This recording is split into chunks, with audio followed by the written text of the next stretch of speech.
వర్ణించగలమా, కలలతో వివరించగలమా, నీ మహోన్నతమైన ప్రేమ కలములతో రాయగలమా. ఆరాధింతును ఆరాధింతును ఆరాధింతును ఆరాధింతును. రారాజు నీవే నిన్ను విడువను ఎడబాయను. రారాజు నీవే మా తండ్రివి నీవే, నిన్ను విడువను ఎడబాయను. కలములతో రాయగలమా, కవితలతో వర్ణించగలమా, కలలతో వివరించగలమా, నీ మహోన్నతమైన ప్రేమ. హల్లెలూయా హల్లెలూయా. స్తోత్రం చెప్పండి గట్టిగా బిగ్గరగా. హల్లెలూయా హల్లెలూయా హల్లెలూయా. దేవుని సన్నిధానంలో ఎల్లప్పుడూ కూడా సంతోషంగా ఉండాలి. ప్రతి ఒక్కరు కూడా ఎలా సంతోషంగా ఉండాలని ఆశపడేదే మానవుడి యొక్క ప్రాణం. ఎప్పుడు కూడా మానవుడు కోరుకునేది ఏంటి చెప్పండి? ఎప్పుడు కూడా సంతోషకరమైన జీవితాన్ని కొనసాగించాలి, సంతోషంగా నేను జీవించాలి, నా పిల్లలు సంతోషంగా ఉండాలి, ఏ ప్రయత్నం చేయాలి సంతోషంగా ఉండాలి అనే విషయాన్ని మానవుడి యొక్క తలంపులలో ఎల్లప్పుడూ కూడా కలుగుతూ ఉంటుంది. హల్లెలూయా హల్లెలూయా. ఎప్పుడు గడియమని హల్లెలూయా, రెండు చేతులు సార్ గడియమని హల్లెలూయా. ఎందుకంటే దేవుని వాక్యము ద్వారా సంతోషముగా ఎలా ఉండాలి అనే విషయాన్ని జ్ఞాపకం చేసుకుందాం. సంతోషంగా ఉండటం ఎలా అనే విషయాన్ని జ్ఞాపకం చేసుకుందాం. హౌ టు బి హ్యాపీ, సంతోషముగా ఉండడం ఎలా అనే విషయాన్ని జ్ఞాపకం చేసుకుంటే బైబిల్లో 7 స్టెప్స్ ఉన్నాయి. 7 స్టెప్స్ ఎలాగా ఉండాలనే విషయాన్ని జ్ఞాపకం చేసుకుంటాం. మొట్టమొదటిగా ట్రస్ట్ ఇన్ గాడ్, దేవుని మీద నమ్మకం ఉంచాలి, విశ్వాసం ఉంచాలి. హల్లెలూయా. మొట్టమొదటిది ఏంటిది? Trust in God. దేవుడి మీద ఏముంచాలంటే నమ్మకం ఉంచాలి. ఎందుకనంటే సంతోషంగా ఉండాలి అంటే, సంతోషంగా ఉండాలంటే ఎవరి మీద నమ్మకం ఉంచాలి? దేవుడు అనే ఉన్నాడా అనేసి కొంతమంది అనుకుంటారు. దేవుడు లేకపోతే మానవుడు లేడు. ఈ సర్వలోకం అంతా కూడా సృష్టించబడింది దేవుని చేతనే సృష్టించబడింది. హల్లెలూయా. కాబట్టి మానవుల యొక్క సంతోషము ఎలా ఉండాలి అంటే ఈ దినమున విశేషాన్ని జ్ఞాపకం చేస్తాను. మొట్టమొదటిగా ట్రస్ట్ ఇన్ గాడ్. ఏంటిది? ట్రస్ట్ ఇన్ గాడ్, దేవుని మీద నమ్మకం ఉంచాలి. బైబిల్ గ్రంథంలో జ్ఞాపకం చేసుకుంటే సామెతల గ్రంథము 16వ అధ్యాయము 20వ వచనాన్ని జ్ఞాపకం చేసుకుందాం. సామెతల గ్రంథము 16వ అధ్యాయము ఏంటంటే ఉపదేశమునకు చెవియొగ్గువాడు మేలునందును యెహోవాను ఆశ్రయించువాడు ధన్యుడు. హల్లెలూయా. ఏం జరుగుతుందంటే ఉపదేశమును చెవియొగ్గువాడు యెహోవాను ఆశ్రయించువాడు ధన్యుడు అని రాయబడింది. హల్లెలూయా. ఎవరైతే దేవుడి మీద నమ్మకం ఉంచి దేవుడి మీద ఎవరైతే ఆధారపడి జీవిస్తూ ఉంటారో వారు మేలు పొందుతారు, వారు ఆశ్రయించబడతారు. మేలు పొందడం వల్ల, ఆశీర్వాదం పొందడం వల్ల ఏం కలుగుతుంది? వారికి సంతోషము కలుగుతుంది. అవునా కాదంటారా? ఏం కలుగుతుంది చెప్పండి?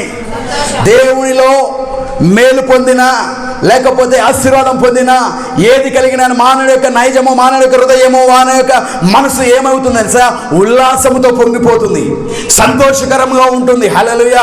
అందుకని దేవుని వాక్యానికి ఎవరైతే చెవి ఎగుతారో, దేవుని మాట ఎవరైతే వింటారో వారు మేలు పొందుకుంటారు, వారు ధన్యులవుతారు, ఆశ్రయించబడిన వారు అవుతారు, దీవించబడిన వారు అవుతారు. అలాగా దీవించబడినప్పుడు వారు ఏం పొందుకుంటారు చెప్పండి? సంతోషం పొందుకుంటారు. హల్లెలూయా హల్లెలూయా. సంతోషం కావాలి, ప్రతి మానవుడికి సంతోషం కావాలి. మానవుడి యొక్క నిజ రూపంలో దేవుని సన్నిధానంలో ఏం కలుగుతుందో తెలుసా? దేవుని సన్నిధిలో ఏం కలుగుతుంది చెప్పండి? ప్రతి ఒక్క మానవుడికి కావాల్సింది ఏంటంటే ధనము. ధనం ఉంటే సంతోషం కలుగుతుంది. ధనం ఉంటే ఏమవుతుంది తెలుసా? అన్ని రకాలుగా ఏర్పాటు చేసుకుంటాం. ధనం ఉంటే అన్ని రకాలుగా మరి ఫంక్షన్స్ చేసుకుంటాం. ధనం ఉంటే రకరకాలైన విదేశాలకు లేకపోతే రకరకాలైన ప్లేస్కి వెళ్ళి ఏం చేస్తామంటే ఎంజాయ్ చేస్తాం. దాన్ని సంతోషకరంగా ఎంజాయ్ చేయటం అంటారు. అవునంటారా కాదంటారా? కానీ ప్రతి ఒక్క క్రైస్తవుడు సంతోషకరంగా ఉండాలంటే మనీ ఈజ్ నాట్ ఇంపార్టెంట్. దేవుని వాక్యం అనేది చాలా ప్రాముఖ్యమైనది. వాక్యము హృదయములో ఉంటే, వాక్యానుసారమైన బ్రతుకును బ్రతికితే వారి జీవితంలో సంతోషం అనేది ఎప్పుడు ఉంటుంది. హల్లెలూయా. చాలామంది అందుకనే వాక్య ధ్యానం చేయడానికి ఇష్టపడదు, ప్రార్థన చేయడానికి ఇష్టపడరు. ఎందుకు తెలుసా? అది ఎక్కడి నుంచి సంతోషం తెస్తుంది అనేసి క్వశ్చన్ మార్క్ ఉంటుంది జీవితాలలో. కానీ సంతోషం ఎక్కడి నుంచి వస్తుందంట? ఎక్కడి నుంచి వస్తుంది? దేవుని వాక్యాన్ని ఎవరైతే అంగీకరిస్తారో వారికి మేలు కలుగుతుంది. మేలు కలగడం వల్ల ఏం జరుగుతుంది? వారి ఇంట్లో సంతోషం వస్తుంది. ఒక మేలు కలిగిందంటే అబ్బా ఎంత హ్యాపీగా ఉంది ఈ రోజున లైఫ్ అనుకుంటారు ఒక రోజున. అవునంటారా కాదంటారా? ఒక బ్లెస్సింగ్ పొందుకున్నామంటే ఏం చేస్తాం చెప్పండి? దేవుడు మనీ అనేది బ్యాడ్ అని చెప్పలే. దేవుడు మనీ అనేది, సంపాదన అనేది బ్యాడ్ అని చెప్పాలి. అందుకని నీకు చేతుల కష్టాజీతం నీవు అనుభవించదు అని దేవుని వాక్యం రాయబడినది. అంటే 6 దినములు పని చేసుకొని 7వ దినమున మందిరంకి రావాలి సంతోషముగా. మందిరానికి 7వ దినం ఏం చేయాలి? సంతోషంగా కుటుంబంతో, పిల్ల పాపలతో సంతోషంగా. దేవుడు 6 దినములు కష్టం చేసుకోవడానికి, పని చేసుకోవడానికి పని చూపించాడు. 6 దినములు దేవుడు ఆరోగ్యం ఇచ్చాడు. 6 దినములు ఆయుష్ను పొడిగించిన దేవునికి 7వ దినమున స్తోత్రం కలుగుగా బిగ్గరగా స్వరమెత్తి చేతులు ఎత్తాలి. హల్లెలూయా, హల్లెలూయా. సంతోషం కలిగించిన దేవునికి ఏం చెల్లించాలి? కృతజ్ఞతాస్తుతులు చెల్లించాలి. హల్లెలూయా. కష్టార్జితముతో నీవు దీవించబడాలి అన్నాడు, ఆశ్రయించబడాలన్నాడు. నీ ఫలం అభివృద్ధి చెందాలని చెప్పాడు. నీ ఇంట్లో ఎప్పుడు కూడా ఏముండాలని చెప్పాడు? తొట్లో పిండి బుట్లో నూనె కొదువుగా కూడా నేను దీవిస్తానని చెప్పాడు దేవుడు. హల్లెలూయా, హల్లెలూయా. 6 దినములు ఏం చేయాలి? కష్టపడి పని చేసుకున్న సంపాదన నీ చేతుల కష్టాజీతంనేవో అనుభవించాలి. 7వ దినం మాత్రం ఖచ్చితంగా దేవుని సన్నిధిలో సంతోషంగా ఉండాలి. హల్లెలూయా. ఫిలిప్పీయులకు రాసిన పత్రిక 4వ అధ్యాయం 6వ వచనం చూడండి. ఫిలిప్పీయులకు రాసిన పత్రిక 4వ అధ్యాయం 6వ వచనం చూడండి బైబిల్ గ్రంథంలో. మైక్ సహాయం చేయండి. దేని గురించి చింతపడకుడి, ప్రతి విషయంలోను ప్రార్థన విజ్ఞాపముల చేత కృతజ్ఞతాపూర్వకముగా మీ విన్నపములు దేవునికి తెలియజేయండి. హల్లెలూయా. దేవుని గురించి చింతపడద్దు. ఎందుకు తెలుసా? నమ్మదగిన దేవుడు, నమ్ముకున్న దేవుడు. చెప్పండి, నమ్ముకున్న దేవుడు నమ్మదగిన వాడు. అందుకనే దేవుని గురించి చింతపడకు. రేపేం జరుగుతుందో చింతపడకు. బిడ్డల విషయంలో ఏం జరుగుతుందో చింతపడకు. సంతోషంగా ఉండాలి, సంతోషంగా జీవించాలి. ప్రభువు కోరుకునేది ఏంటి చెప్పండి? తన బిడ్డలను సృష్టించిన దేవుడు ఎల్లప్పుడూ సంతోషంగా ఉండాలనుకుంటాడు. కానీ మనం ఏం చేస్తాం చెప్పండి? ఎప్పుడు చూసినా ఏదో పోగొట్టుకున్నట్టుగా ఉంటాం. ఎంత సంపాదించినా కానీ మానవుడు ఏం చేస్తాడు చెప్పండి? ఇంకా సంపాదించలేదు. 6 దినములు కష్టపడి పని చేసుకోమని చెప్పాడు. 7 దినములకి సరిపోదు. 6 దినములు కష్టపడి పని చేసుకోవడానికి 7వ దినములు కష్టపడి పని చేసుకోవాలా? 7వ దినం ప్రభు సన్నిధిలో సంతోషంగా దేవుని స్తుతించాలి. హల్లెలూయా. దేవుడి గురించి చింతపడకుడే. ఐ యామ్ విత్ యు, నేను నీకు తోడై ఉన్నానన్నాడు దేవుడు. నీవు నా మీద ఆధారపడు, నా మీద నమ్మకం ఉంచు, నాతో సహవాసము చేయి, నాతో పాటు ప్రార్థనలో ఏకీవించు. ప్రార్థన చేస్తూ నన్ను వెతుకు, నేను ప్రార్థనకి ప్రతిఫలాన్ని నేను ఇస్తాను. హల్లెలూయా. మేలు చేయడానికి నేను ఉన్నానన్నాడు. మేలు చేయడానికే ఉన్నాడా? కీడు చేయడానికి ఉన్నాడు దేవుడు? మానవుడు, ప్రతి మానవుడికి సర్వలోకానికి దేవుడు మేలు చేసేవాడే కానీ కీడు చేసేవాడు కానే కాడు. హల్లెలూయా, హల్లెలూయా. అందుకని బైబిల్ గ్రంథంలో ఇంకో మాట జ్ఞాపకం చేసుకో. మత్తయి సువార్త 6వ అధ్యాయం 25వ వచనం చూడండి ఒకసారి.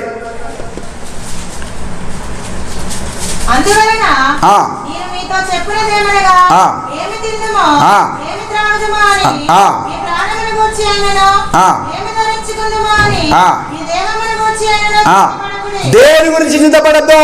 ఆహారము కంటే ప్రాణమును, వస్త్రము కంటే దేహమును గొప్పది కావా? ఆకాశ పక్షులను చూడుడి, అవి విత్తము కోయవు, కోట్లలో కూర్చుతారు, అయినను వాటిని పోషించుచున్నాడు. హల్లెలూయా. దేవుడి గురించి చింతపడద్దు. దేవుడి మీద నమ్మకం ఉంచాలి. ప్రతి విషయంలో ఏం చేయాలి? దేవుడి మీద నమ్మకం ఉంచాలి. ప్రతి విషయంలో దేవుడి సందలో నమ్మకంతో ముందుకు వెళ్ళాలి. దేని గురించి చింతపడదు. ఆహారం కొరకు చింతపడద్దు, వస్త్రం గురించి చింతపడద్దు, ప్రాణం కొరకు చింతపడద్దు. అవన్నీ కూడా ఎవరు సమకూరుస్తాడో ఆకాశ పక్షులు పోషించిన దేవుడు మనల్ని కూడా పోషించగలుగుతాడు. హల్లెలూయా. అటువంటి నమ్మకంతో ముందుకు వెళ్ళాలి. Trust in God. దేవుని మీద నమ్మకముతో మనము ముందుకు వెళ్ళాలి. హల్లెలూయా, హల్లెలూయా.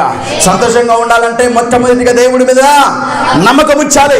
ధనము నిన్ను రక్షించదు, ధనము నిన్ను తీసుకొని వెళ్ళదు. ధనము నీకు సంతోషము ఇచ్చినా కానీ అది కొద్ది కాలం వరకే. కానీ దేవుడి మీద నమ్మకం ఉంచి దేవుడి మీద ఆధారపడి దేవుని వాక్యము ద్వారా ముందుకు వెళ్తే అది ఎల్లప్పుడూ సంతోషంగా ఉంచుతుంది. ఇల్లు సంతోషంగా ఉంటుంది, ఇల్లు సంతోషంగా ఉంటుంది, ఇల్లాలు సంతోషంగా ఉంటుంది, ఇంట్లో ఉన్న పిల్లలు సంతోషంగా ఉంటారు. ఎందుని బట్టి? దేవుణ్ణి బట్టి. హల్లెలూయా. దేవుడి మీద నమ్మకం ఉంచితే ఆ ఇల్లంతా కూడా ఎలా ఉంటుందంటే సంతోషంగా ఉంటుంది. దేని గురించి చింతపడద్దు, దేని గురించి వరి అవ్వద్దు. అయ్యా నాకు ఇంత కష్టం ఉంది, ఇంత అప్పుల్లో ఉన్నాను, ఇంత బాధల్లో ఉన్నాను, ఇంత రోగంలో ఉన్నాను, ఇంత అవమానంతో ఉన్నాను అంటే దేవుడి మీద నమ్మకం ఉంచి ఒక దినమున దేవుడు నన్ను కూడా ఒక స్థాయిలో ఉంచుతాడని. హల్లెలూయా. తన పిల్లల్ని తలగానే ఉంచుతాడన్నాడు కానీ తోకగా ఉంచుతాడని మాత్రం దేవుని వాక్యం సెలవించట్లే. అందుకని దేవుడు ఆస్తికర్తలుగా చేస్తానని చెప్పాడు, దీవిస్తానని చెప్పాడు, దేవుడు ఆశీర్వదిస్తానని చెప్పాడు. హల్లెలూయా. అందుకని దేవుడి మీద ఏముంచాలి? నమ్మకం ఉంచాలి మొట్టమొదటిగా. రెండవది ఏం చేయాలి సార్? Enjoy the scriptures. ఏం చేయాలి? దేవుని వాక్యము ఏదైతుందో దాన్ని బట్టి సంతోషించాలి, దాన్ని బట్టి ఉత్సాహించాలి. అందుకనే వాక్యంలో మొదటి కీర్తన మొదటి వచనం ఏముంది తెలుసా? దుష్టుల ఆలోచన చెప్పున నడవక, పాపుల మార్గం నిలవక, అపహాసకులు కూర్చున్న చోట కూర్చుండక, యెహోవా ధర్మశాస్త్రమందు దీవారాత్రులు ధ్యానించువాడు ధన్యుడు అని రాయబడి ఉంది. ఎలా అంట? దీవారాత్రులు ధ్యానించువాడు ధన్యుడు, అతడు నీటి కాలంలో ఏరులు నాటబడిన వాడే, ఆకు వాడక తన కాలమందు ఫలమిచ్చు చెట్టు వలె ఉండును. హల్లెలూయా. ఎవరైతే దేవుని వాక్యాన్ని ఆనందంగా ధ్యానం చేస్తారో, ఎవరైతే దేవుని వాక్యాన్ని సంతోషంగా చదువుతారో, ఎవరైతే దేవుని వాక్యాన్ని హృదయపూర్వకంగా సంతోషంగా స్వీకరిస్తారో, ఎవరైతే దేవుని దగ్గర కూర్చొని వాక్యాన్ని దినదినము ఉదయకాలం మొదలుకొని ఎప్పుడు సమయం దొరికితే అప్పుడు చదువుతారో వారు సంతోషకరంగా ఉంటారు. ఏం చేయాలి? స్క్రిప్చర్స్ చదివేటప్పుడు ఎలా ఉండాలి?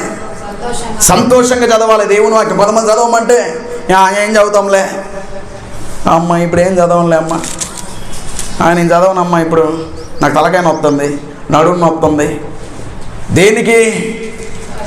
వాక్యము చదవడానికి, బ్రతికించే వాక్యాన్ని చదవడానికి. ఏంటి ఎన్ని సాకులు వస్తాయి? రకరకాలైన సాకులు. అదే ఫ్రెండ్ వచ్చేసి లేకపోతే ఎవరైనా చుట్టాలు వస్తే మాత్రం ఏం చేస్తారు చెప్పండి? తలకాయ నొప్పి మాయం, నడుము నొప్పి మాయం, అన్నీ మాయం. ఎందుకని? ఎక్కడ సంతోషం ఉంది? వాక్య ధ్యానం చేస్తున్నప్పుడు సంతోషం కలుగుతుంది. వాక్య ధ్యానాన్ని చేస్తుంటే ఆత్మీయము, మన ఆత్మీయ స్థితి ఏమవుతుంది తెలుసా? పరవశించిపోతుందంట. ఎందుకని? మన ఆత్మకు దీపం ఏంటి? నీ వాక్యమే. దేవుని వాక్యం చూడండి, బైబిల్ గ్రంథంలోంచి 119వ కీర్తన 9వ వచనం యవనస్తులతో మాట్లాడుతున్నాడు దేవుడు. యవనస్తులు దేని చేత తన నడతను శుద్ధీకరించుకుంటారంటే వాక్యమును బట్టి తన నడతను శుద్ధి చేసుకుంటారంట. దేన్ని బట్టి? మరి వృద్ధులకు, పెద్దవాళ్ళకి ఏంటి తెలుసా? 119వ కీర్తన 11వ వచనం చూడండి. పెద్దవారికి నీ ఎడల నేను పాపము చేయకున్నట్లు నా హృదయంలో నీ వాక్యం నుంచుకొని ఉండాలి. ఎవరికి ఇది తెలుసా? పెద్దలకి. పాపము చేయకున్నట్లు. ఇందాక యవనస్తులతో ఏం మాట్లాడాడు? నీ వాక్యమును బట్టి తన నడతను శుద్ధి చేసుకోవాలి. పెద్దలో ఉన్న వారందరితో దేవుడు ఏం మాట్లాడుతుంది తెలుసా? పాపము చేయకుండా హృదయంలో. అదే రీతిగా 119వ కీర్తన చూడండి, 105వ వచనం చూడండి. నీ వాక్యమే నా పాదములకు దీపము, నా త్రోవకు వెలుగు. ఏమై ఉన్నదంట? వెలుగైన. అదే రీతిగా 50వ వచనం చూడండి. నీ వాక్యమే నన్ను బ్రతికించును, నా బాధలు అది నాకు నెమ్మది కలిగి చేయను. హల్లెలూయా. 100వ వచనం చూడండి. నీ ఉపదేశము నేను లక్ష్యము చేయుచున్నాను వృద్ధుల కంటే. హల్లెలూయా. ఉపదేశం ఏం చేయాలంట? అంగీకరించాలి దేవుని వాక్యాన్ని. దేవుని వాక్యాన్ని అంగీకరించడం వల్ల దేవుని సన్నిధిలో ఉన్నవారు దేవుని వాక్యం ద్వారా ఎవరైతే నడిపింపబడతారో ఏమవుతుంది? విశేష జ్ఞానాన్ని మనం పొందుకుంటాము. దినదినము దీన్ని చదువుతా అంటే ఏమొస్తుంది చెప్పండి? సంతోషంగా చదవాలి. వాము ఇది నాకు కరెక్ట్ కాదు అన్నట్టుగా ఉండకూడదు. ఒకవేళ ఏదైనా మన హెచ్చరిక మాట వచ్చిందనుకోండి, ఏం చేసుకోవాలి? మన లోకల్ జీవితంలో మనం సరైనగా లేకపోతే ఏం చేసుకోవాలి? సంతోషంగా అరే దేవుడు నాతో మాట్లాడారా అనేసి సంతోషంగా ఏం చేయాలి? సరి చేసుకోవాలి. నడతను శుద్ధీకరించుకోవాలి, మాట తీరును సరి చేసుకోవాలి. లేకపోతే ఆ ప్రవర్తనలో సరి చేసుకునే విధాలు ఏమైనా ఉంటే వాటిని ఏం చేయాలి? సరి చేసుకోవాలి. సరి చేసుకుంటే ఏం కలుగుతుందో విశేషమైన జ్ఞానాన్ని మనం పొందుకోగలుగుతాము. హల్లెలూయా. దీంట్లో సంతోషం అన్నది దినదినము చదువుతుండగా మనకు పొందుకునే శక్తి వేరే ఉంటుంది. ఆత్మతో నింపబడతాము, పరవశించబడతాము, ఆత్మశక్తి చేత నింపబడతాము, సంతోషంగా ఉండగలుగుతాము. హల్లెలూయా. దేని ఎందుకు సంతోషంగా ఉండగలుగుతాము? దేవుని వాక్యము, స్క్రిప్చర్స్, ఎంజాయ్ ద స్క్రిప్చర్స్ అంటున్నాను. ప్రతి వాక్యము ఏదైతే ఉందో, ప్రతి వచనంలో ఏదైతే ఉందో దాన్ని బట్టి ఏం చేయాలి తెలుసా? సంతోషంగా చదువుతూ దేవుని స్తుతించాలి. హల్లెలూయా. హల్లెలూయా. అలాగైతేనే సంతోషంగా ఉండగలుగుతాము. అన్నిటిని మర్చిపోవాలి, లోకంలో వాటిని మర్చిపోవాలి, లోకంలో అన్నిటిని విడిచిపెట్టాలి. దేవుని సన్నిధికి వస్తున్నప్పుడు అన్నిటిని ప్రభువా నేను లోకంలో ఉన్న వాటిని విడిచిపెట్టి నీ వాక్య ధ్యానాన్ని నేను చేయడానికి కూర్చున్నాను అనేసి దేవుని సన్నిధిలో ప్రార్థన చేసుకొని కూర్చోవాలి. అప్పుడు వాక్యం చదువుతూ ఉంటే జ్ఞానాన్ని పొందుకోగలుగుతాం. వాక్యం ద్వారా వివేకం వస్తుందంట. ఏమొస్తుంది? వాక్యం ద్వారా ఏమొస్తుంది? వివేకము. వివేకం ఇంకా మనకున్న వివేకానికి ఇంకొక కొద్దిగా ఏం చేస్తాడు దేవుడు? జ్ఞానాన్ని ప్రసాదించి ఎలా ఉండాలి, ఎలా బ్రతకాల, సమాజంలో ఈ లోకంలో ఎలాగ పోరాడాలనేది దేవుడు మనకు కలిగేస్తారు. హల్లెలూయా. హల్లెలూయా. హల్లెలూయా. మూడవది లీవ్ రైచియస్నెస్. నీతిమంతులుగా ఉండాలి. సంతోషంగా ఉండాలంటే ఏం చేయాలి చెప్పండి? నీతిమంతులుగా ఉండాలి. అవునంటారు కదంటారా? ఏదైనా సరే ఎట్లా? Straight forward. ఏదైనా సరే ఎలా ఉండాలి చెప్పండి? స్ట్రైట్ ఫార్వర్డ్గా ఉండాలి. ఏదైనా సరే దాచుకొని వద్దులే బాధపడతారేమో అనేసి నువ్వు బాధపడద్దు. నువ్వు సంతోషంగా ఉండాలంటే ఏం చేయాలి? మనసులో ఉన్నది ఏది కూడా దాచిపెట్టుకున్నావు అనుకోండి, ఏమైపోతుంది? నువ్వు బాధపడాల్సిన అవసరంలే. దేవుని సన్నిధిలో ఉండే ప్రతి ఒక్క బిడ్డలు కూడా ఎలా ఉండాలంటే సంతోషంగా ఉండాలి. మనసులో ఒకటి పెట్టుకొని పైకి నవ్వుతూ మాట్లాడుకుంటూ ఉండకూడదు. ఏదైనా ఉంటే ఏం చేయాలి సార్? డైరెక్ట్గా నేను నీతిమంతుడిగా ఉన్నాను, ఎందుకంటే ఆయన నీతిమంతుడు కాబట్టి, ఆయన పరిశుద్ధుడు కాబట్టి, నేను కూడా ఆయన పోలికలో ఉన్నాను కాబట్టి నీతిమంతుడిగా ఉండడానికి నేను ఏం చేయాలి చెప్పండి? ఏం చేయాలి? నీతిమంతులుగా ఉండాలి. హల్లెలూయా. హల్లెలూయా. అందుకని యోహాను సువార్త 1:9 ఏముంది తెలుసా? ఏమైంది? నీతిమంతుడు ఎప్పుడు కూడా ఎట్లుంటాడు తెలుసా? నిజమైన వెలుగు ఉండెను, అది లోకమునకు వచ్చుచు ప్రతి మనిషిని వెలిగించు. అంటే నీతిమంతుడు ఎప్పుడు ఎలా ఉంటాడు చెప్పండి? ప్రకాశిస్తూ ఉంటాడు. నీతిమంతుడు ఎప్పుడు ఎలా ఉంటాడు చెప్పండి? ప్రకాశిస్తూ ఉంటాడు. 1000 వాట్స్ బల్బు లాగా, లేకపోతే 2000 వాట్స్ హై హెడ్ లైట్స్ టైప్లో బల్బు లాగా ఎప్పుడు కూడా నీతిమంతుడు ఎప్పుడు చెప్పండి? ఎట్లుంటాడు చెప్పండి? నీతిమంతుడు ఎప్పుడు ధైర్యంగా ఉంటాడు, సంతోషంగా ఉంటాడు. ధైర్యంగా సంతోషంగా ఉంటాడు. ఏ మచ్చ ఉండదు. ఇక హ్యాపీగా బ్రతుకుతాడు. ఉన్నా లేకపోయినా ఒక వస్త్రం ఉన్నా, ఒక పూట భోజనం చేసినా కానీ సంతోషంగా ఉండగలుగుతాడు. హల్లెలూయా. హల్లెలూయా. ధనికులు చాలామంది ఉన్నారు. ధనికులు అనేక విషయాలలో అనేకమైన ఉన్నాయి కానీ వారికి సరైన ఎంత ధనం ఉన్నా కానీ ధనకుడు ఒక మంచి ₹1,00,000 కాదు 2 లక్షలు 3 లక్షలు పరుపు కొనుక్కున్నా కానీ దాని మీద పడుకోవడానికి యోగ్యత చెప్పండి? సంతోషంగా నిద్రపోయే రోజు ఉండదు. ఎందుకు తెలుసా? Always tensions. నీతిగా ఉన్నవాడు ఒక్క పూటైనా సరే ఎలాగా నివసిస్తాడు చెప్పండి? ప్రశాంతంగా పడుకొని హాయిగా ఉదయకాలం లేచి అమ్మయ్య అనుకుని హాయిగా దేవుడికి స్తోత్రం చెల్లిస్తాడు. హల్లెలూయా. హల్లెలూయా.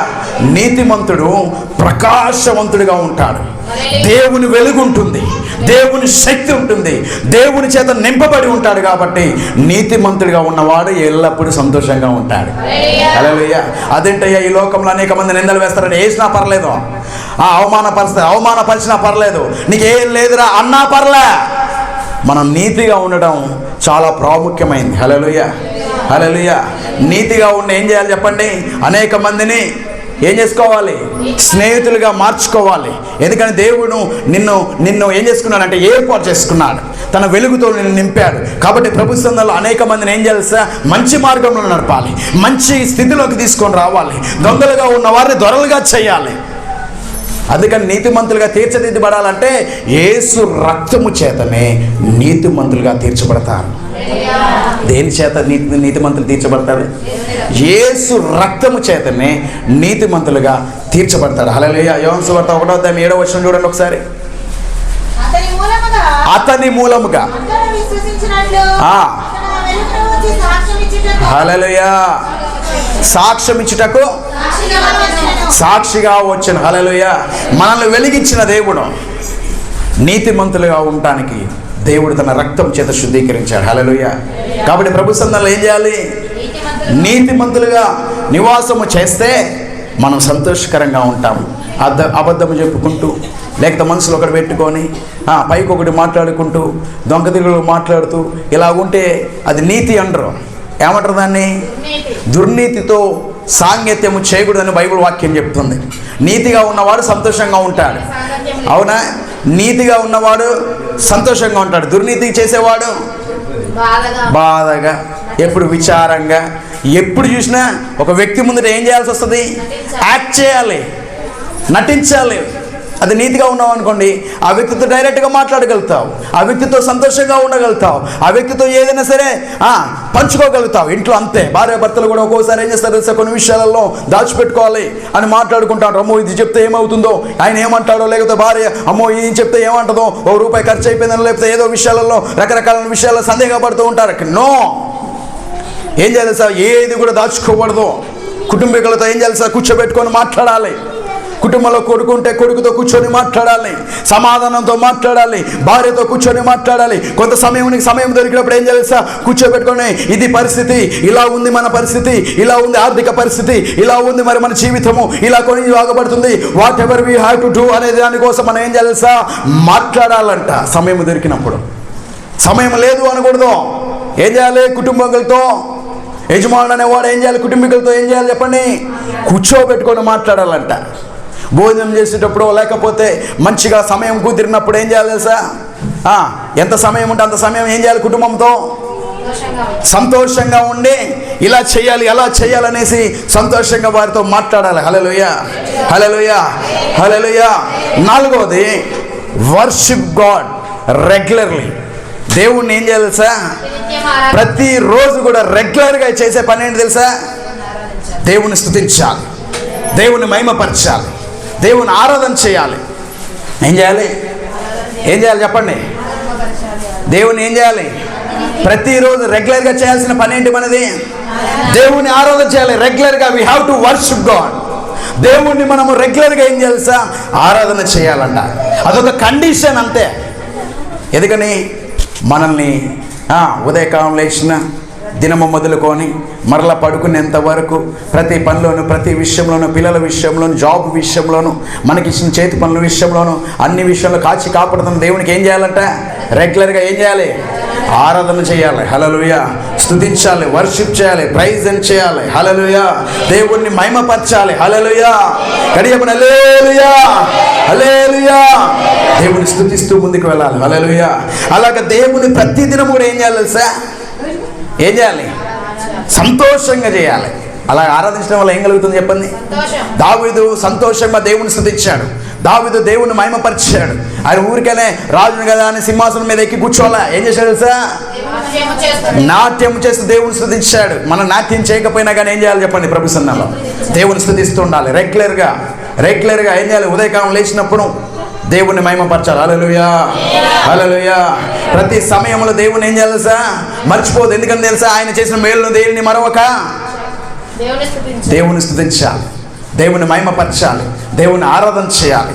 ప్రతి సమయంలో దేవుని ఏం చేయాలి చెప్పండి? ప్రతి సమయంలో ఏం చేయాలి చెప్పండి? మేలు కలిగిన, కీడు కలిగిన, సంతోషం కలిగిన ఏం చేయాలి? స్తుతిస్తూ పాటలు పాడుతూ దేవుని మహిమపరచాలి. హల్లెలూయా. ఎందుకంటే నిన్ను పిలుచుకున్న వాడు గొప్పవాడు, నమ్మదగిన వాడు. ఆయన విడువడు, ఎడబాయన దేవుడు. మనం విడిస్తేనే తప్ప, మనం విడిచినా కానీ ఆయన మాత్రమో మనం విడవడం, మర్చిపోవడం. మనం మర్చిపోతాం ఆయా సమయంలో ఆయన చేసిన మేలులను. మర్చిపోయి ఏం చేస్తాం చెప్పండి? దారి తప్పిపోతాం. అందుకని ఏం చేస్తాడు తెలుసా? మరలా దేవుడు తన రక్తము చేత శుద్ధీకరించి మరలా ఆయన తీసుకొని వచ్చి అయ్యా రాయ్యా అని చెప్పేసి కూర్చోబెట్టి అయ్యా అని దేవుని స్తుతిస్తూ మనం ఎన్నోసార్లు రకరకాల సందర్భాలలో దేవుని స్తుతించిన వారమే ఉన్నాం. హల్లెలూయా, హల్లెలూయా. దేవుణ్ణి మనము ఎల్లప్పుడు కూడా ఆల్వేస్ ఏం చేయాలి? ఏం చేయాలి? చెప్పండి గట్టిగా. ఆరాధించాలి, స్తుతించాలి, మహిమపరచాలి. హల్లెలూయా. మన ద్వారా దేవుడి నామముకి మహిమ కలగాలి. నన్ను గణపరచు వారి యందు నేను అది మనం గణపరచాలి, మనం స్తుతించాలి. మన ద్వారా దేవుడి నామంకి ఎల్లప్పుడు కూడా ఏం కలగాలి?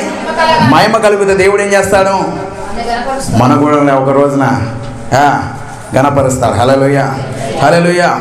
ఐదో విషయం ఏంటంటే నిర్మలమైన మనస్సాక్షి కలిగి ఉండాలి. Keep clean and conscience.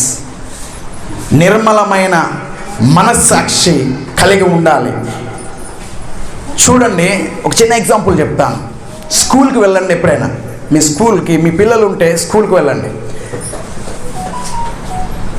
Primary school నుంచి చిన్నపిల్లలు వాళ్ళ ప్లే స్కూల్ నుంచి యూకేజీ ఎల్కేజీ వరకు కూడా, ఫస్ట్ క్లాస్ వరకు కూడా, సెకండ్ క్లాస్ వరకు కూడా వారు ఎలా ఉంటారో తెలుసా? అసలు ఎంత సంతోషంగా ఉంటారో తెలుసా? ఎంత హ్యాపీగా ఉంటారో తెలుసా? వాళ్ళని చూసినప్పుడు మనకేమనిపిస్తుంది? వాడు మాట్లాడే మాట తీరుని బట్టి ఏమనిపిస్తుంది చెప్పండి? చెప్పాలి. ఏం కలుగుతుంది? సంతోషం కలుగుతుంది. వాడు మాట్లాడుతున్నాడు అనుకో, చిన్న చిన్న మాటలు మాట్లాడుతుంటే ఏమనిపిస్తుంది? మన పిల్లలు చిన్న మాట్లాడు, అబ్బా ఎంత సంతోషంగా ఉంది, ఎంత హ్యాపీగా. అసలు వాడు చూడారు ఎట్లా చెప్పుకుంటుంది తెలుసా? ఎక్స్ప్రెషన్స్తో చెప్పుకుంటాం.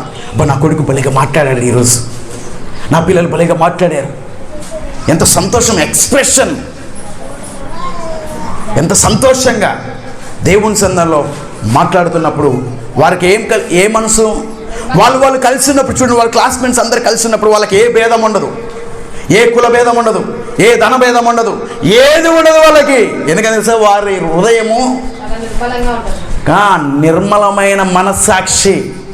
వాళ్ళకి ఏముండదంట. అందుకని వాళ్ళు ఎంతో సంతోషంగా హ్యాపీగా ఉంటారు. అందరు కలిసి భోజనం ఏదైనా ఉంటే షేర్ చేసుకుంటారు, లేకపోతే చాక్లెట్ ఉంటే షేర్ చేసుకుంటారు, స్నాక్స్ తెచ్చుకుని షేర్ చేసుకొని మంచిగా కూర్చొని అందరు కలిసి అటు ఇటు తిరుగుకుంటూ తింటూ ఉంటారు. చూసారు ఎప్పుడైనా స్కూల్కి వెళ్ళినప్పుడు ఎంత హ్యాపీగా ఉంటారు? అలాంటి మనస్సాక్షి కలిగి ఉండాలని వాక్యం చెప్తుంది. చూడండి, హెబ్రీయుల రాష్ట్ర పత్రిక 10వ అధ్యాయం 22 నుంచి 24 వచనంలో మాటలో రాయబడి ఉంటుంది ఒక మాట.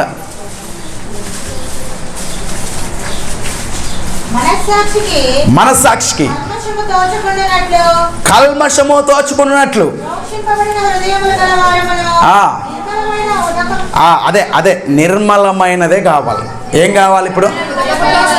నిర్మలమైన మనస్సాక్షి ఉండాలి. ఏముండకూడదు మనసుకి? ఏముండకూడదు మనసుకి చెప్పండి? కల్మషం ఉండకూడదు, భేదాలు ఉండకూడదు, కుల భేదాలు ఉండకూడదు, మత భేదాలు ఉండకూడదు, ధన భేదాలు ఉండకూడదు. మనస్సాక్షికి ఏముండదు తెలుసా? నిర్మలమైన మనస్సాక్ష్యం ఉండాలి. ఎవరితో కలిసినా కానీ ఎలా ఉండాలి? నిర్మలంగా ఉండాలి. నిర్మలమైన మనస్సాక్షి ఉండాలి మన జీవితానికి.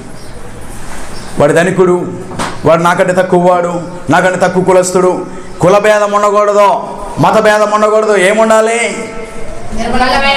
ఇది నిర్మలమైన మనస్సు కలిగి ఉంటే నువ్వు సంతోషంగా జీవించగలుగుతావు. అవునంటారా కాదంటారా? ఇది నిర్మలమైన మనసు. అందరితో సమానంగా ఉండాలి, అందరితో ఏకీభావంతో ఉండాలి, అందరితో సంతోషంగా ఉండాలి, అందరితో కలిసి పోవాలి అనే దృఢము ఆ యొక్క ఆలోచన నీలో ఉంటే, నీ మనసులో ఉంటే నువ్వు సంతోషంగా జీవించగలుగుతావు ఈ లోకంలో. హల్లెలూయా, హల్లెలూయా. వాక్యం చెప్తాను, నిర్మలమైన మనసు కలిగి ఉండాలంట. హృదయం ఎలా ఉండాలి? నిర్మలమైన మనస్సాక్ష్యం కలిగి ఉండాలి. పిల్లలకు కలిగిన మనసు మనం కలిగి ఉండాలి. వాళ్ళకి ఏం తెలియదు, అట్లాగనే మనం కూడా ఉండాలి. అవునంటారా కాదంటారా? అలాంటి మనస్సాక్షి కలిగి మనం జీవిస్తే ఈ లోకంలో ఉన్న ప్రతి వారితో సమాధానం కలిగి ఉంటాము. మన సంఘంలో ఉన్న ప్రతి ఒక్కరితో సమాధానం కలిగి ఉంటాము. కుల భేదాలు లేకపోతే నువ్వు ఇంత నేనింత అనేది ఎవరికి వస్తుంది?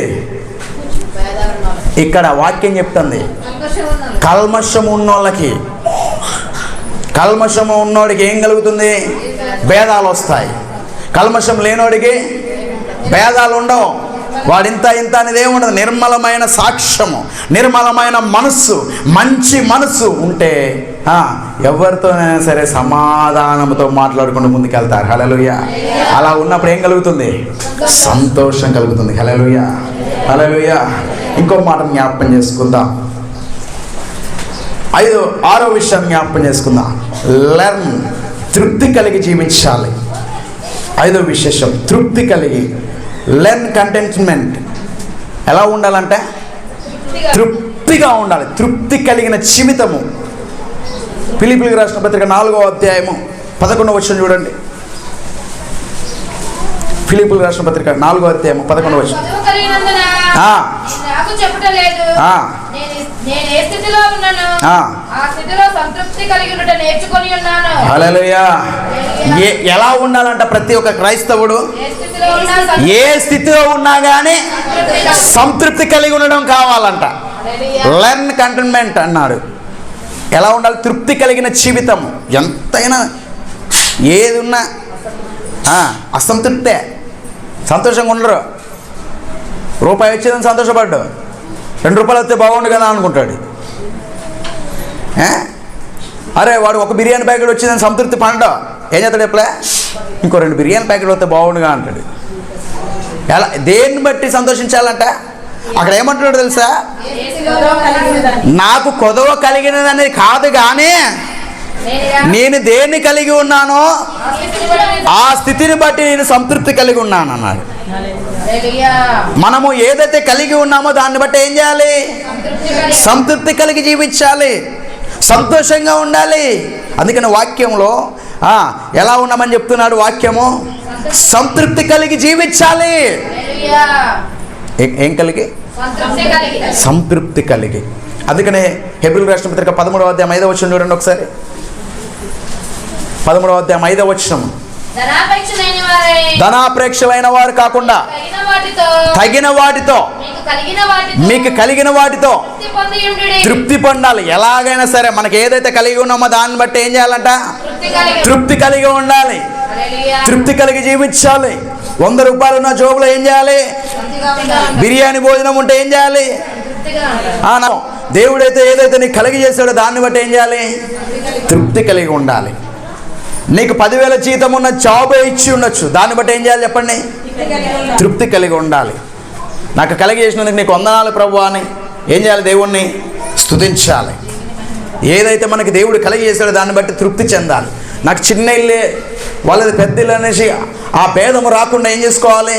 నాకు దేవుడు ఈ రోజున ఈ చిన్న గృహమే ఇచ్చి ఉన్నాడు, రేపటి దిన మా దేవుడు బహుగా ఆశీర్వదిస్తాడేమో అనే తత్వముతో ఏం చేయాలి సార్? ఏదైతే నువ్వు కలిగి ఉన్నావో దాన్ని బట్టి ఏం చేయాలి?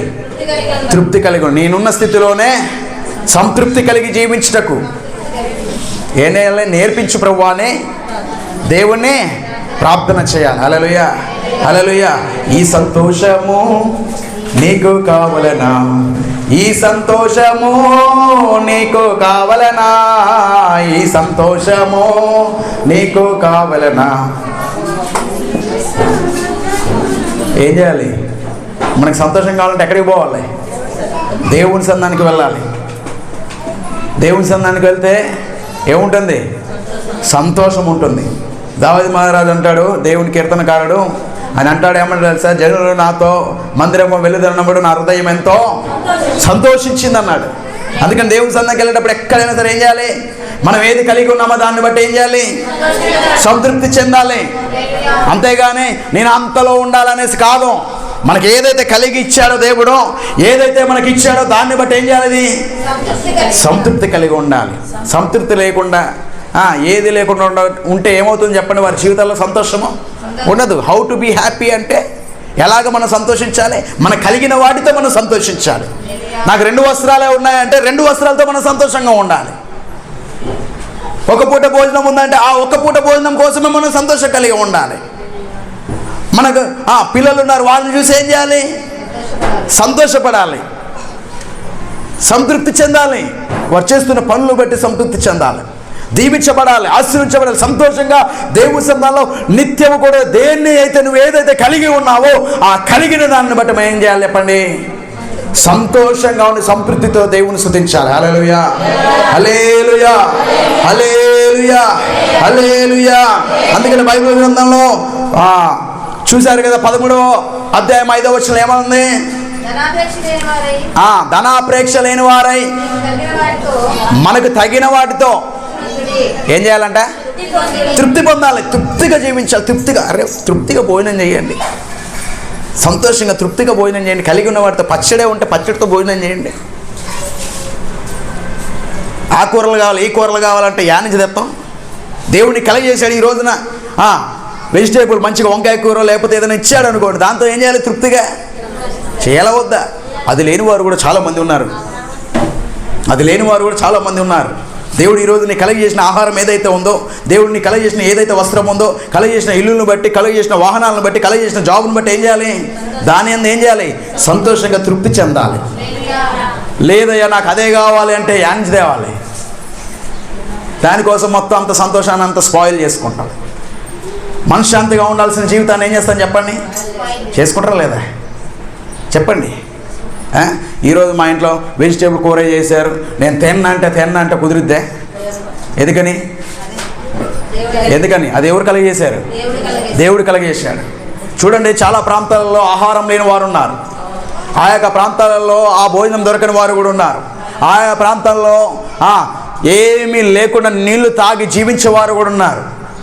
కానీ దేవుడు అలాగా లేకుండా మనకు అన్నీ కలగజేశాడు. అందుని బట్టి మనం సంతృప్తిగా దేవుని సంతోషించాలి. హల్లెలూయా, హల్లెలూయా.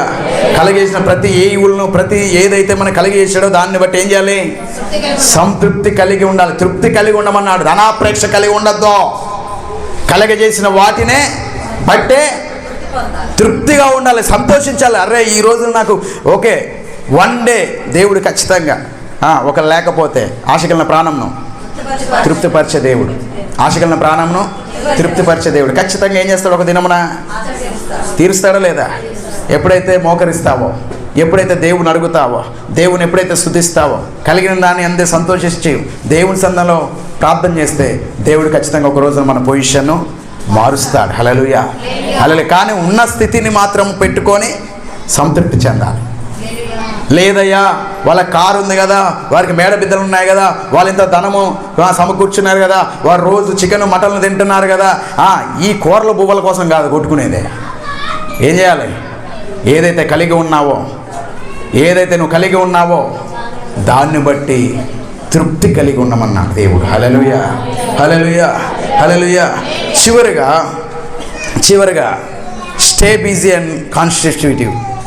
దేవుని సన్నిధిలో ఎప్పుడు కూడా ఎలా ఉండాలంటే ప్రతి మానవుడు బిజీగా ఉండాలి. ప్రతి మానవుడు కూడా ఎప్పుడు కూడా ఎలా ఉండాలంటే తన పనిలో తను ఎప్పుడు బిజీగా ఉండాలి. ఇంటికాడ ఉన్నాను అనుకో, ఎప్పుడు ఏం కలుగుతుంది చెప్పండి? ఎప్పుడు కూడా ఏం కలుగుతుంది చెప్పండి? ఇంటికాడ ఉండి పని చేయకుండా ఇంటికాడ ఉంటే ఏం కలుగుతుంది? మైండ్ కరెక్ట్గా ఉండదు. ఏమవుతుందో తెలుసా? మనసులో లేనిపోయిన ఆలోచనలు, చెత్త చెదరం అన్నీ వస్తూ ఉంటాయి. రకరకాలైన విషయాల గురించి ఆలోచన చేస్తూ ఉంటుంది. మనసు ఏడుకోపోతూ ఉంటుంది. అట్లా కాదు, ప్రతి మానవుడు, ఇంట్లో ఉన్న ప్రతి వ్యక్తి కూడా ఏం చేస్తా? ఏదో ఒకటి చేస్తూనే ఉండాలి. ఒకరు నువ్వు ఖాళీగా ఉన్నావంటే ఏం చేయాలి? ఎక్కువగా ఏ పని లేదయ్యా అంటే, నీకు ఎందుకు పని లేదు? బొచ్చడు పని ఉంది ఇంట్లో. ఒకళ్ళ భర్త జాబ్కి వెళ్ళాడు అనుకో, ఇంట్లో ఉన్న భార్య ఏం చేయాలి తెలుసా? అన్ని పనులు ముగించుకొని దేవుని సన్నిధిలో మోకరించి వాక్యాన్ని పట్టుకొని తన భర్త క్షేమంగా రావాలి, తన పిల్లలు క్షేమంగా ఉండాలి, కుటుంబీకులు క్షేమంగా ఉండాలి, రక్షణ లేని వారు రక్షణకు రావాలి, దేవుని అంగీకరించిన వారు అంగీకరణ పొందాలి అని సంతరక్షకుడిగా దేవుని సన్నిధికి రావాలని ఏం చేయాలి? ఎంత పెద్ద పని ఉంచుకొని కూడా ఏం చేస్తారు తెలుసా? మాకు పని లేదు, బిజీ అయిపోయారు. ఎంత బిజీ అంటే ఫోన్లలో బిజీ, ఎప్పుడు చూడు బిజీ. దేనికి? లోకానుసరమైన దానికోసం ఎంతో అట్రాక్ట్ అయిపోయి దాన్నే పట్టుకొని ఎలాడుతున్నాం. కానీ పరలోకానికి వెళ్ళడానికి, దేవుని మార్గంలో నడవడానికి, సంతోషంగా కుటుంబం ఉండాలి అంటే, కాపుదల కావాలి అంటే దేవుని సన్నిధిలో నిత్యము కూడా ఏం చేయాలి సార్? బిజీ అవ్వాలి. దేవుని సన్నిధిలో నిత్యము బిజీ అవ్వాలి. ఒకప్పుడు అంతగానో ప్రార్థన చేశారు, ఇప్పుడు ప్రార్థన చేయలేమండి అంత. ఎందుకంటే మాకు ఆ పనులు ఈ పనులు ఏ పని ఉండదు. ఆ పని ఈ పని అంటారు. ఉట్టిదే ఎంతసేపు ఫోన్ అరిగిపోయేదాకా, టీవీ రిమోట్ అరిగిపోయేదాకా.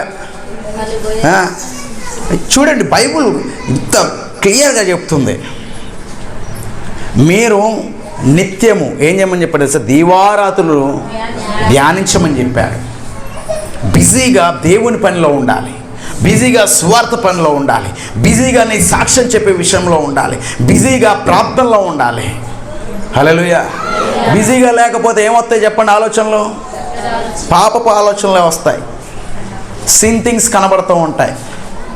మరి పాపపు ఆలోచనలు వెళ్ళినప్పుడు పాపంలోకి వెళ్ళిపోతారు, దేవుణ్ణి మర్చిపోతారు.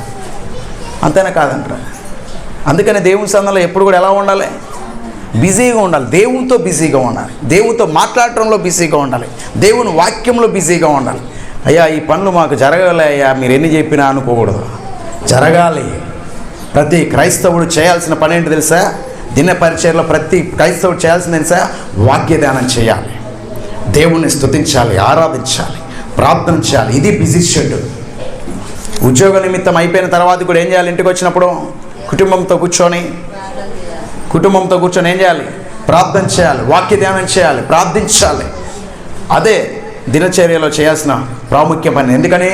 నీ కుటుంబము క్షేమంగా ఉండాలి, నీ కుటుంబము సంతోషంగా ఉండాలి, నీ పిల్లలు వర్ధిల్లాలి, నీవు వర్ధిల్లాలి, నీవు ఆశ్రయించబడాలంటే దేవునితో నిత్యము స్టే బిజీ. హల్లెలూయా. ఎప్పుడు కూడా దేవునితో ఏమవ్వాలి? నిత్యం ఆయన పనిలో ఉండాలి. అవునంటారా కాదంటారా? ఎప్పుడైనా ఫోన్ చేస్తే ఏం చెప్తాను చెప్పండి? ఎప్పుడైనా సరే అవునా? అంటే వర్క్లో ఉన్నప్పుడు ఎవరైనా ఫోన్ చేస్తే ఏం చెప్పండి? ఏమండి బిజీగా ఉన్నామని చెప్తాం. ప్రార్థనలో ఉన్నప్పుడు కూడా ఏం చేయాలి? గబగబా పోయి ఫోన్ చూసుకోవడం కాదు. ప్రార్థనలో ఉన్నప్పుడు ఫోన్ పక్కనే ఉంటుంది, యాడికి పోక్కర్లే. ఎక్కడ ఉంటుంది? పక్కనే ఉంటుంది. ప్రార్థన ఒక అర్ధగంట చేయాలని డిసైడ్ అయ్యి కరెక్ట్గా మోకరించగానే ఒక 5 నిమిషాలకి కరెక్ట్గా ఫోన్ మోగిద్ది. ఎమ్మడే ఏం చేస్తారు? టక్కన కళ్ళు తెరిచి ఇక ప్రార్థన అయిపోతుంది అర్ధగంటలో, ఇక్కడే అయిపోతుంది అర్ధగంట. హల్లెలూయా. ఏదైతే నువ్వు సమయాన్ని సమకూర్చుకున్నావో, దేవునితో ఏదైతే నువ్వు సమయాన్ని పెట్టుకున్నావో, ఏ బిజీ షెడ్యూల్గా దేవునితో నువ్వు సావాసం చేయాలని ఆ సమయం నువ్వు పెట్టుకున్నావో, ఆ సమయంలో ఏది వచ్చినా కానీ ఏం చేసుకోవాలి? దేవునితో గడిపేటప్పుడు మనకి ఏది కూడా అడ్డు రాకూడదు.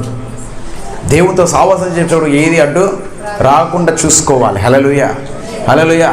అలా ఉంటే నిత్యము మనం సంతోషంగా ఉండగలుగుతాం.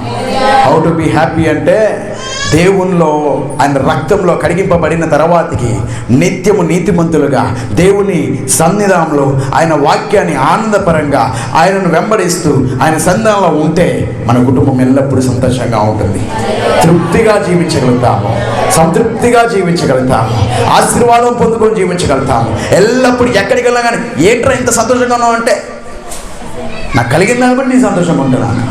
మేము అంత ఉండలేకపోతున్నాం రా, ఎన్ని బాధలు ఉన్నాయి, ఎన్ని ఇబ్బందులు ఉన్నా, మీరు ఇంత కష్టాల్లో ఉన్నా, ఏమీ లేకపోయినా కానీ మీరు ఎలా జీవించగలుగుతున్నారంటే నేను కలిగిన వాడు గొప్పవాడు, అందుకని నేను ఇంత సంతోషంగా ఉండగలుగుతున్నాను.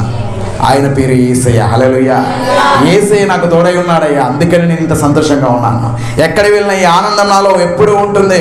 బ్రతికినంత కాలం ఆయనతో సావాసం చేస్తున్నాను కాబట్టి ఎల్లప్పుడు కూడా నాకు సంతోషమే. హల్లెలూయా, హల్లెలూయా, హల్లెలూయా. ఈ ఆనందం నేనెలా యేసయ్యా, ఈ సంతోషం నేనేమని పాడెను యేసయ్యా, ఈ ఆనందం నేనెలా వంచెను యేసయ్యా, ఈ సంతోషం నేనేమని పాడెను యేసయ్యా. ఊహల గంధనిది హృదయానికి చాలనిది, ఊహల గంధనిది హృదయానికి చాలనిది, కల్వరిలో నీవిచ్చిన ఆనందమే, కల్వరిలో నీవిచ్చిన ఆనందమే. అందుకని చెప్తాం యేసయ్యా, యేసయ్యా నా యేసయ్య. సంతోషంగా యేసయ్యా, యేసయ్యా నా యేసయ్యా, యేసయ్యా. ఆమేన్. యేసయ్యా, యేసయ్యా నా యేసయ్యా, ఈ ఆనందం నీ ఎలా వందను యేసయ్యా, ఈ సంతోషం నేనేమని పాడెను యేసయ్యా, ఈ ఆనందం నీ ఎలా వందను యేసయ్యా, ఈ సంతోషం నేను ఏమని పాడను యేసయ్యా. ఊహల గంధనిది హృదయానికి చాల ఊహల కందనిది హృదయానికి కల్వరిలో నీవిచ్చిన ఆనందమే, కల్వరిలో నీవిచ్చిన ఆనందమే. యేసయ్యా నా యేసయ్యా,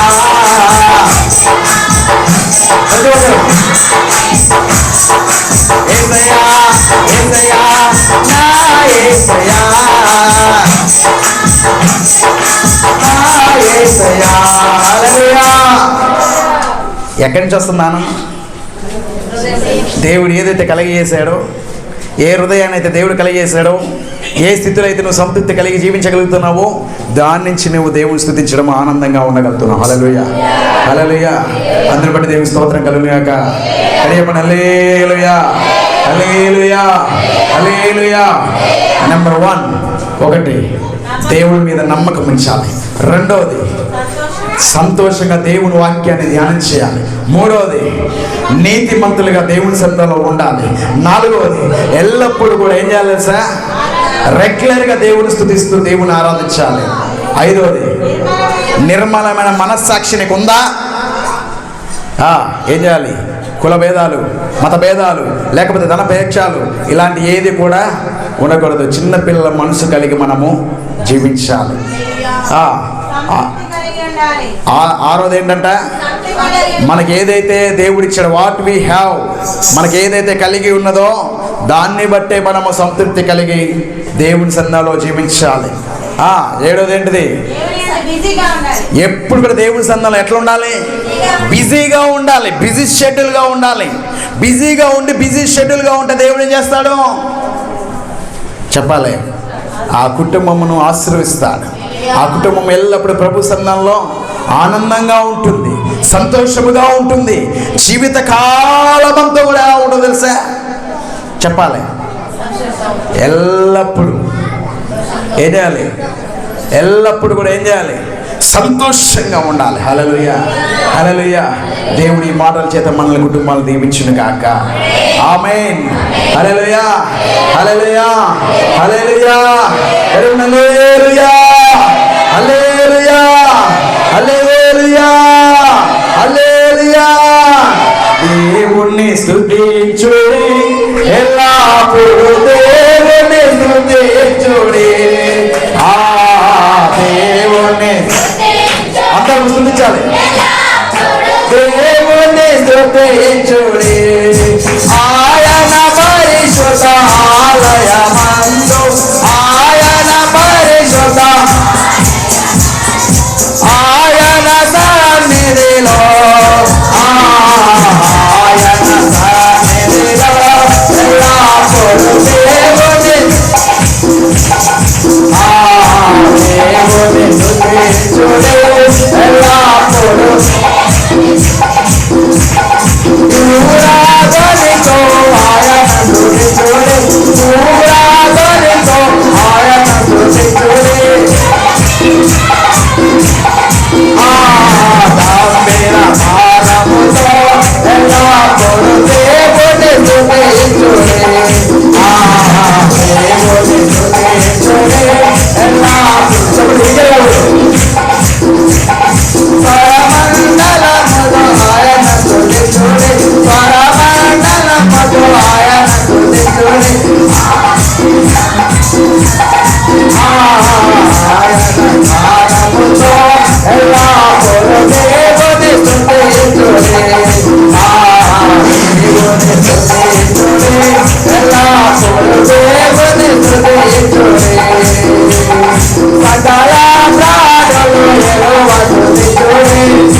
సర్వేశ్వరి. హల్లెలూయా. ఎంత సంతోషంగా పాడారో అదే సంతోషంతో ఎల్లప్పుడూ సదాకాలం మీరు ఉందరుగాక. అది చెప్పండి ఆమేనని.